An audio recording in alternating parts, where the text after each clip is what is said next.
آج ہم اسلامی تاریخ کی ایک بہت ہی پراسرار اور اہم پیشین گوئی کے بارے میں بات کرنے والے ہیں۔ ایک ایسی کہانی جو صدیوں سے لوگوں کے ذہنوں میں سوال پیدا کرتی رہی ہے۔ جی ہاں، ہم بات کر رہے ہیں یاجوج اور ماجوج کی۔ چلیں اس موضوع میں گہرائی میں اترتے ہیں۔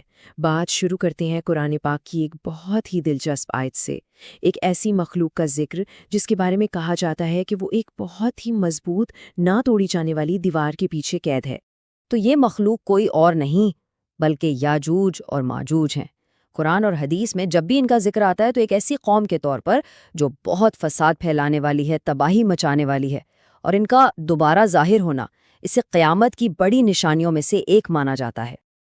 اچھا، تو یہ سمجھنے کے لیے کہ مستقبل میں ان کے ساتھ کیا ہوگا، ہمیں پہلے ماضی میں جھانکنا پڑے گا۔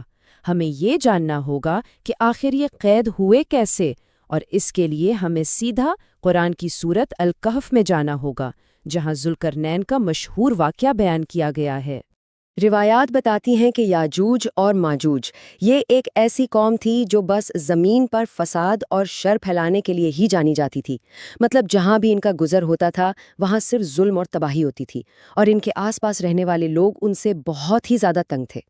تو جب یہ ظلم حد سے بڑھ گیا تو ایک قوم نے ہمت کی اور اس وقت کے ایک بہت ہی نیک اور طاقتور بادشاہ، جنہیں ہم ذوالقرنین کے نام سے جانتے ہیں، ان سے مدد مانگی۔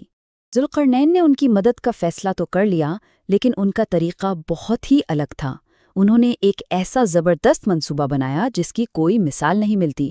سوچیں ذرا، لوہے کے بڑے بڑے بلاکس جمع کیے گئے، انہیں پہاڑوں کے بیچ میں رکھ کر اتنا گرم کیا گیا کہ وہ بالکل آگ کی طرح سرخ ہو گئے، اور پھر اس کے اوپر پگھلا ہوا تانبا ڈال دیا گیا۔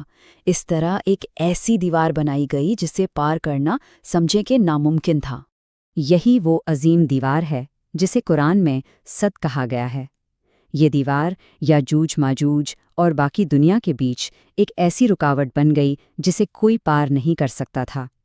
لیکن ایک بات یاد رکھنے والی ہے، یہ قید ہمیشہ کے لیے نہیں تھی، یہ صرف ایک خاص مقررہ وقت تک کے لیے تھی۔ اور بس یہیں سے کہانی ایک نیا موڑ لیتی ہے۔